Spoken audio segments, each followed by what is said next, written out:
아멘. 할렐루야. 이 새벽 기도의 자리에 오신 성도님들, 또 가정에서 삶의 자리에서 영상을 통해 기도에 동참하신 모든 분들 가운데 하나님의 크신 은혜와 축복이, 또 놀라운 기도 응답의 역사가 있기를 주의 이름으로 간절히 축원합니다. 오늘 말씀의 제목은 우리의 구원의 창시자입니다. 우리의 구원의 창시자. 어제의 말씀에서 히브리서 기자는 예수님께서 얼마나 위대한 분인지, 하나님과 동등하신 창조주이시고 지금도 만물을 붙들고 계시며 우리의 모든 죄를 정결케 하시는 일을 계속 하고 계신 분이 바로 예수님이다라고 소개했습니다. 예수님은 하나님의 영광의 광채이시고 그 본체의 형상이십니다. 그러니 이 세상 그 무엇과도 예수님을 비교할 수 없습니다. 그런데 유대인들이, 히브리인들이 평소에 대단하다고 생각했던 하늘의 영적 존재, 천사들과 비교하면서 천사는 하나님의 아들도 아니고 오히려 그 아들에게, 예수 그리스도께 엎드려 경배하고 섬겨야 하는 그런 존재임을 말했습니다. 오늘 본문에서는 이런 위대한 예수님을 믿는 믿음 결코 저버려서는 안 된다, 너희가 흘러 떠내려 가지 않도록 주의하라 라고 말합니다. 어떻게 이렇게 큰 구원을 등한시할 수 있느냐? 준엄한 경고의 말씀을 전하고 있습니다. 그 내용이 1절부터 4절까지의 내용이고 5절부터 9절까지는 하나님께서 예수님을 잠시 천사보다 못한 존재가 되어 낮추셨지만 그의 죽으심으로 말미암아 다시 영광과 존귀의 관을 쓰셨다라고 말합니다. 10절로 18절까지 예수님은 이 고난을 통하여 완전한 구원을 이루심으로 구원의 창시자가 되었다라고 선포하고 그 죽음을 통해서 죽음의 세력을 완전히 멸하셨고 또 죽음을 두려워하는 자들을 붙들어 주고 계신다라고 말씀하고 있습니다. 오늘 말씀은 강력한 경고와 동시에 또 큰 위로를 주는 귀한 말씀입니다. 오늘 이 새벽 우리에게 구원을 주신 구원의 창시자 예수 그리스도, 그분의 능력을 다시금 깊이 묵상해 봄으로써 다시금 우리가 구원의 확신을 가지고 믿음으로 승리의 길을 걸어가는 복된 삶이 되기를 주님의 이름으로 간절히 축원합니다. 첫 번째로, 흘러 떠내려 가지 않도록 믿음을 굳게 붙잡아야 한다라는 겁니다. 우리가 흘러 떠내려 가지 않도록 믿음을 붙잡아야 됩니다. 1절입니다. 그러므로 우리는 들은 것에 더욱 유념함으로 우리가 흘러 떠내려 가지 않도록 함이 마땅하니라 라고 말합니다. 앞서 1장에서 말한 것처럼 예수님이 이렇게 위대한 분이고 대단한 분이신데 이 예수 그리스도에 관한 복음을 그냥 흘려 듣지 말아라, 떠내려 가지 않도록 유념해서 잘 듣고 믿음을 붙들어야 한다라는 것입니다. 여기서 유념하다라는 단어는 진지하게라는 의미가 있는데 복음을 들을 때에 진지하게 들으라는 겁니다. 심각함을 알고 들으라는 것이죠. 그리고 여기서 흘러 떠내려 가다라는 말은 배가 이제 항구에 정박할 때에 닻을 내리지 않아서 바다나 강에 그냥 떠내려가는 그런 모습을 의미하고 있습니다. 우리의 믿음, 우리의 신앙생활은 가만히 있어도 유지되는 것이 아닙니다. 이전에 은혜를 많이 받았어요. 그래서 내가 가만히 있는다고 그 신앙이, 믿음이 유지되는 것이 아니다라는 겁니다. 우리는 신앙의 닻을 내리지 않으면 흘러 떠내려갈 수밖에 없고 세상의 물결에 이리저리 휩쓸릴 수밖에 없다라는 것입니다. 닻을 내리는 일, 때로 귀찮게 느껴질 수도 있고 또 힘들게 느껴질 수도 있습니다. 피곤하게 느껴질 수가 있습니다. 바다는 너무나 평온한 것 같은데 조금 있으면 또 다시 출항해야 하는데 굳이 닻을 내릴 필요가 있는가? 그냥 내버려 두지 뭐. 그러다가 아무리 큰 배라 하더라도, 아무리 바다가 잔잔해도 닻을 내리지 않으면 그 배는 조금씩 떠내려가게 되어 있고, 그러다가 갑자기 닥쳐온 폭풍이나 태풍이 오면 완전히 배가 떠내려갈 뿐만 아니라 뒤집힐 수도 있고 파선을 당할 수도 있는 것입니다. 우리의 믿음도 마찬가지입니다. 우리가 신앙의 닻을 내려야 되는데 이것이 무엇입니까? 날마다 기도하는 일이고 말씀 듣는 일입니다. 때로 귀찮게 여겨질 수 있고 피곤하게 느껴질 수도 있지만 우리는 신앙의 닻을 내릴 때에 세상의 거센 풍파가 오더라도 안전하게 주님의 품 안에서 정박하고 쉼과 안식을 얻을 수가 있는 것입니다. 사랑하는 성도 여러분, 이 새벽 기도의 자리가 오늘 하루에 우리의 신앙의 닻을 내리는 귀하고 복된 자리인 줄로 믿습니다. 우리의 주일 성수가 그러하고 트리니티 성경 공부가 그러하고 속회 모임이 그렇고 성경 공부 모임이 그렇습니다. 모든 예배와 기도의 자리가 그러한 것입니다. 주일 한 번 빠지기 시작하면 세상 풍파에 휩쓸리는 거 순식간입니다. 다른 어떤 중요한 이유가 있다 하더라도, 나의 삶의 개인적인 일이 있다 하더라도 우리는 무엇보다 신앙의 닻을 깊이 내려놓음으로써 우리 믿음의 배가 파선당하는 일 없기를, 세상의 물결에 흘려 떠내려가는 일 없게 되기를 주님의 이름으로 간절히 축원합니다. 2절로 3절입니다. 천사들을 통하여 하신 말씀이 견고하게 되어 모든 범죄함과 순종하지 아니함이 공정한 보응을 받았거늘 우리가 이같이 큰 구원을 등한히 여기면 어찌 그 보응을 피하리요. 이 구원은 처음에 주로 말씀하신 바요 들은 자들이 우리에게 확증한 바니.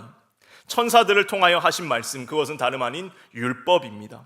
율법으로도 범죄한 것, 순종하지 아니한 것에 대해서 보응을 받습니다. 하나님의 징계와 재앙, 심판을 받게 되는데, 천사가 전해준 것보다 훨씬 위대한 구원의 복음, 이 큰 구원을 무시한다면 어떻게 그 보응을, 그 심판을 피할 수 있겠느냐라고 말하는 것입니다. 이 복음을 가볍게 여기지 마라, 무관심하지 마라. 예수 그리스도를 통하여 나타난 구원의 위대하심을 붙들라라는 권면입니다. 4절입니다. 하나님도 표적들과 기사들과 여러 가지 능력과 및 자기의 뜻을 따라 성령이 나누어 주신 것으로서 그들과 함께 증언하셨느니라. 구원의 소식, 하나님께서 표적과 기사를 통하여 드러내 주셨고 성령께서도 확증해 주셨다라고 말하고 있습니다. 사랑하는 성도 여러분, 예수 그리스도를 통한 구원의 소식, 결코 가벼이 여겨서는 안 되는 중요한 하나님의 말씀인 줄로 믿습니다. 이것은 우리가 죽느냐 사느냐의 문제입니다.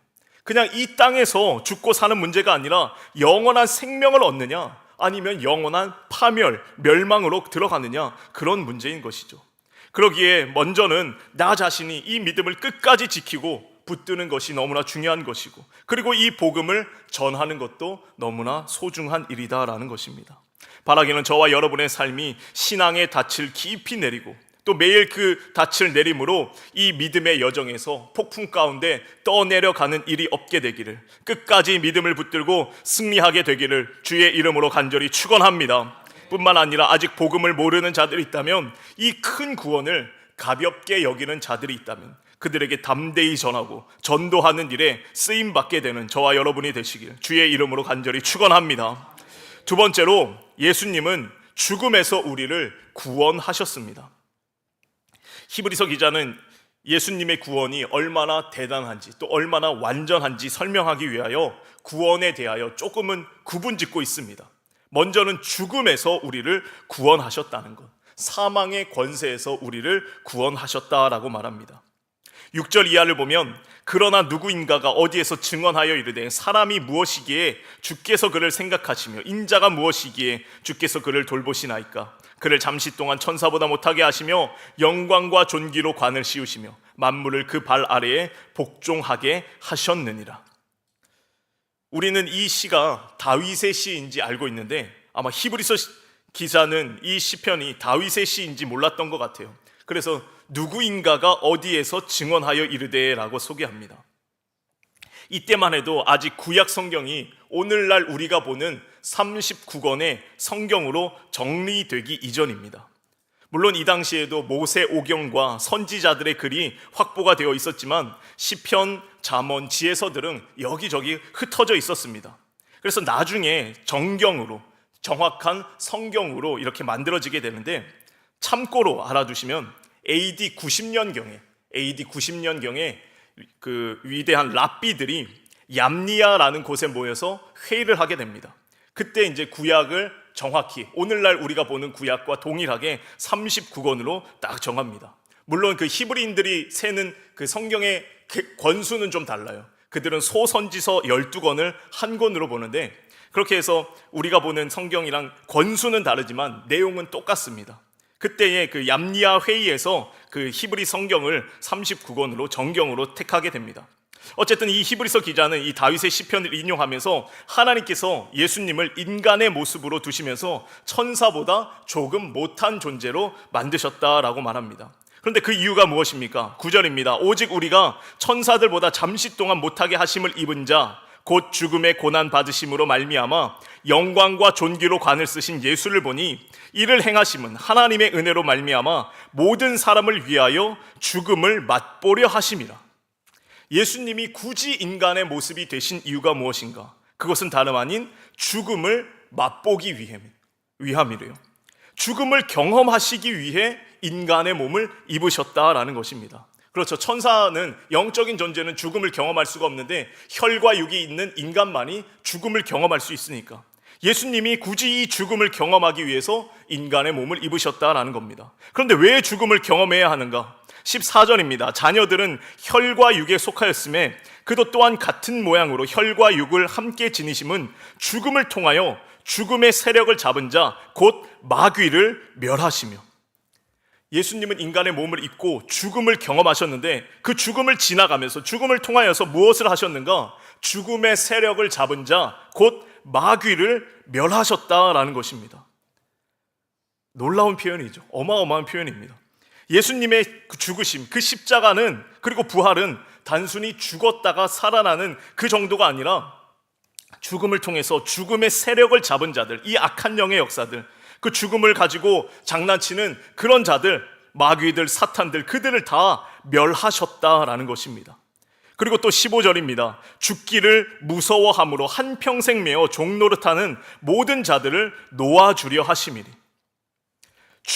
죽기를 무서워하면서 한평생을 죽음을 무서워하면서 벌벌 떨고 있다는 거예요. 그래서 그 앞에서 종노릇하는 모든 자들을 놓아주시려고, 해방시켜 주시려고 예수님이 인간의 몸을 입고 친히 죽음을 경험하셨다라는 겁니다. 사람들에게 이 죽음이라는 것 근본적인 두려움입니다. 누구나 이 죽음 앞에서 두려움을 가지고 있고 죽음 자체에 대한 공포와 불안, 염려 가운데 살아가는데 그 종노릇하는 데에서 완전히 해방시켜 주시기 위해서, 우리를 자유케 하시기 위함이다라는 것입니다. 사랑하는 성도 여러분, 예수님께서는 십자가의 죽으심으로 말미암아 또 부활의 능력으로 말미암아 죽음의 세력을 완전히 멸하신 줄로 믿습니다. 그러니 우리를 죽음으로부터 완전히 자유와 해방의 역사를 허락해 주신 것입니다. 모든 생명, 태어나면서부터 죽음을 향하여 달려갈 수밖에 없는 그런 존재들이지만 예수님은 십자가와 부활을 통해 죽음의 세력을 완전히 파멸시켜 버렸다라는 겁니다. 그래서 종교개혁자 칼빈은 이런 표현을 해요. 예수님이 죽음을 죽이셨다. 죽음을 죽이셨다라는 그런 표현을 씁니다. 예수님이 당신의 죽으심으로 죽음을 완전히 죽이셨습니다. 죽음을 완전 끝장내셨다라는 것입니다. 그러기에 그리스도 안에 있는 자들, 그리스도를 믿는 자들 더 이상 죽음을 두려워하는 것이 아닙니다. 죽음이 끝이 아니라, 파멸이 아니라, 심판이 아니라 영생으로 들어가는 새로운 시작이고 새로운 출발점이 되기에 우리는 죽음을 결코 두려워하지 않는다라는 것입니다. 예수님이 요한복음 11장에서 말씀하시죠. 나는 부활이요 생명이니 나를 믿는 자는 죽어도 살겠고 무릇 살아서 나를 믿는 자는 영원히 죽지 아니하리니 이것을 내가 믿느냐라고 물어보십니다. 예수 그리스도를 믿는 자, 그들은 죽음을 두려워하지 않을 뿐만 아니라 영생을 믿고 살아가는 것입니다. 세상 사람들은 죽기를 무서워하며 한평생 죽음의 종노릇하는 인생으로 살아가지만 예수 그리스도를 믿는 믿음 안에서 영원히 죽지 아니하는 영생을 소유한 자로 살아가게 된다라는 것입니다.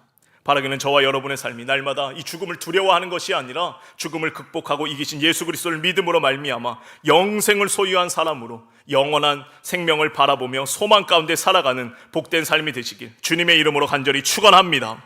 끝으로 예수님은 우리의 모든 죄를 속량해 주셨다라는 것입니다.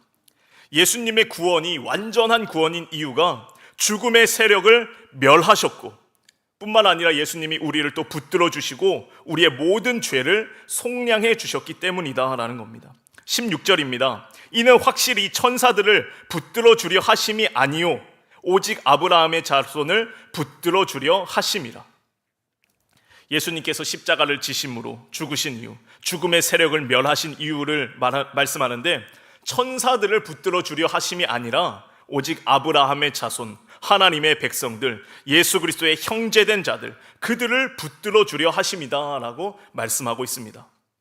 앞서 우리가 신앙의 닻을 내림으로 기도와 말씀, 예배를 통해서 우리가 주님을 붙들고 믿음을 붙들어야 한다라고 말씀을 드렸는데 그런데 놀라운 사실은 우리가 주님을 붙들고 있는 것 같지만 실제로는 주님이 우리를 더 강력하게 붙들고 있다라는 사실입니다. 사랑하는 성도 여러분, 예수님께서 저와 여러분을 당신의 의로운 오른손으로 날마다 붙들고 계신 줄로 믿습니다. 이것을 신학적으로 성도의 견인이라는 표현을 씁니다. 성도의 견인. 우리 감리교보다는 장로교에서 좀 많이 쓰는 표현인데, 한번 성도가 된 사람은 성령께서 견인한다는 거예요. 강력하게 이끌고 가신다라는 겁니다. 하나님의 강권적인 주권의 역사로 그 영혼을 이끌고 가신다, 견인하신다라는 그런 표현인 것입니다. 하나님께서 우리를 날마다 붙들고 계신다라는 것이죠. 10절입니다. 그러므로 만물이 그를 위하고 또한 그로 말미암은 이가 많은 아들들을 이끌어 영광에 들어가게 하시는 일에 그들의 구원의 창시자를 고난을 통하여 온전하게 하심이 합당하도다. 이 문장이 조금 어려운데, 만물이 그를 위하고 또한 그로 말미암은 그는 하나님이십니다. 만물이 그를 위하고 그로 말미암은 하나님이신데, 그가 많은 아들들을 이끌어 영광에 들어가게 하시는 일, 이것은 구원의 역사죠.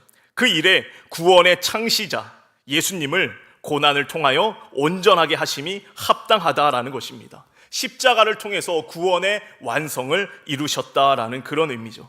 예수님께서 십자가에 달리셔서 마지막으로 하신 말씀이 다 이루었다였습니다. 다 이루었다. 십자가로 우리의 구원을 완전히 다 이룬 것입니다. 11절입니다. 거룩하게 하시는 이와 거룩하게 함을 입은 자들이 다 한 근원에서 난지라. 그러므로 형제라 부르기를 부끄러워하지 아니하시고. 거룩하게 하시는 이는 예수 그리스도시고 거룩하게 함을 입은 자는 죄인된 우리들입니다. 그런데 우리는 다 한 근원에서 났습니다. 그 근원은 바로 하나님이시죠. 하나님으로부터 지음을 받았습니다. 그러기에 예수님과 우리가 형제라는 것입니다. 17절, 그러므로 그가 범사의 형제들과 같이 되심이 마땅하도다. 이는 하나님의 일에 자비하고 신실한 대제사장이 되어 백성의 죄를 속량하려 하심이라. 예수님이 형제같이 되신 이유, 예수님이 우리같이 되신 이유가 무엇인가? 우리로 하여금 예수님같이 되게 하시려고. 예수님이 우리처럼 되신 이유는 우리로 하여금 예수님처럼 되게 하시려고 그렇게 하신 것이고, 뿐만 아니라 또 자비하고 신실한 대제사장이 되어 백성들의 죄를 속량해 주셨다라고 말합니다. 히브리서 기자는 이제 예수님께서 우리의 대제사장이 되어 주셨다라고 선포합니다. 이 대제사장이라는 표현은 뒤에 4장과 5장에서 계속 반복되는데, 유대인들에게, 히브리인들에게 대제사장은 어떤 존재인가? 백성들의 모든 죄를 가지고 하나님 앞에 홀로 서는 사람이 바로 이 대제사장입니다. 레위기의 율법에 의하면 1년에 한 번 대속죄일에 대제사장이 이제 성소 안에 있는 지성소에 들어갑니다. 이 지성소는 1년에 한 번만 들어가는데, 먼저는 이제 대제사장이 자신의 죄를 씻기 위해서 숫송아지를 잡아서 속죄제를 한 번 드리고, 그리고 숫염소 2마리를 잡아서 한 마리는 이제 지성소 안에 있는 언약궤의 그 뚜껑에 그 언약궤 위에 뿌리게 되고, 또 한 마리는 이제 백성들의 죄를 그에게 전가해서 광야로 보내게 됩니다. 그런 속죄의 행위로 인해서 백성들의 죄를 용서를 구하고 하나님으로부터 사함을 얻게 되는, 그것이 대속죄일인데, 예수님께서 우리의 대제사장이 되어주셔서 우리의 모든 죄를 가지고 하나님 앞에 나아가는 것입니다. 그분은 죄 없으신 분이기 때문에 본인이 대제사장이 되셨을 뿐만 아니라 또 스스로 흠없는 거룩한 제물이 되셨습니다. 그래서 당신의 피로 단번에 모든 백성들의 죄값을 치르신 것입니다. 완전한 대제사장이시자 완전한 제물이 되셨기에 우리의 구원 역시 완전한 구원을 이루게 되었다라는 것입니다. 사랑하는 성도 여러분, 예수님께서 우리의 죄를 하나님 앞에 두셨고, 뿐만 아니라 완전한 제물로서 우리의 죄값을 다 치르셨기에 우리의 구원은 완전한 구원이고 온전한 구원이고 완성된 구원인 줄로 믿습니다. 그러면 우리에게 남은 것이 무엇입니까? 이 땅을 살아가는 현실인데, 완전한 구원을 이룬 자로서 현재의 고난, 조금 힘들고 어렵더라도 끝까지 믿음을 지키라는 것입니다. 18절입니다. 그가 시험을 받아 고난을 당하셨은즉 시험 받는 자들을 능히 도우실 수 있느니라. 예수님께서도 십자가라는 시험을 받고 고난 받으셨기에 지금 시험 당하는 우리를 능히 도우실 수 있는 분이다라고 말씀하는 겁니다. 사랑하는 성도 여러분, 행여나 지금 시험과 고난을 겪고 계신 분이 있으십니까? 예수님께서 시험을 먼저 받으셨기에 능히 우리의 마음을 아시고 우리를 도우시고 우리를 인도해 가시는 줄로 믿습니다. 예수님께서, 천하 만물을 창조하신 예수님께서 우리를 도와주시는데 무엇이 걱정입니까? 무엇이 두렵습니까? 무엇이 염려가 됩니까? 죽음의 권세도 멸하신 분이고 우리를 붙들고 계신 분이 예수님이신데 우리가 무슨 걱정을 하겠습니까? 바라기는 어떠한 시험과 환난 가운데서도 우리를 능히 도우시는 예수님과 함께 믿음으로 승리의 길을 걸어가는 복된 삶이 되시길 주님의 이름으로 간절히 축원합니다. 함께 기도하겠습니다. 참 좋으신 하나님 감사합니다. 오늘도 우리의 삶에 새로운 생명을 주시고 건강 주시고 힘 주셔서 기도함으로 말씀으로 하루를 시작하게 하심에 참으로 감사를 드립니다. 우리의 구원의 창시자가 되어주시고 우리를 위하여 온전한 구원, 완전한 구원, 완벽한 구원을 허락하신 하나님의 은혜, 예수 그리스도의 십자가 은혜에 감사와 찬송과 영광을 올려드립니다. 우리가 날마다 신앙의 닻을 깊이 내림으로 말미암아 세상의 풍파 속에 떠내려가지 않도록 주님께서 친히 우리를 꼭 붙들어 주시옵소서. 죽음을 멸하사 죽음을 두려워하는 모든 이들에게 자유와 해방의 역사를 허락하신 하나님, 여전히 죽음을 두려워하고 있다면 우리의 그 모든 것들을 내려놓게 하시고 영생의 소망을 붙들며 영원한 생명을 누리며 살아가도록 인도하여 주시옵소서. 때때로 어려움과 시험과 고난이 있다 하더라도 우리를 능히 도우시는 예수 그리스도를 붙들고 믿음으로 승리의 길을 걸어가도록 인도하여 주시옵소서. 이 새벽에도 귀한 예물 정성껏 구별하여 하나님 앞에 올려드립니다. 10의 1조를 드리고 1,000번제를 드리고 여러 가지 감사와 서원의 예물 드리오니 기쁘게 받아주시고 하나님 나라를 위하여 사용하여 주시되 드린 손길마다 가장 좋은 것으로 복된 것으로 응답하여 주시옵소서. 오늘도 주님과 함께하는 복된 날 되게 하실 줄 믿사오며 예수님의 이름으로 기도하옵나이다. 아멘.